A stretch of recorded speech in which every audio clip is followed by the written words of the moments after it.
Por një rast që më ka lënë bresa ishte një rast pikërisht me meningokoksemi, pra me një infekcion fulminant, pikërisht që u diskutua edhe përpara disa ditësh që u zbulua një rast me meningit diku në një rreth të Shqipërisë.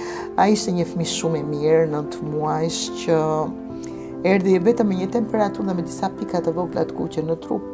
Pas një që tjetër, ajo që më natërhoqi vëmendje ishte që fëmia ishte shumë i kputur, një fëmijë i shëndetshëm, i mirë, ka disa vite, ndoshta ka mbi 10 vjet, dhe fëmia avancoi gjendja në sytë tonë. Neve aplikonim terapi, reanimonim, bënim maksimumin sipas të gjithë protokolleve dhe fëmia nuk arriti t'ja dalë.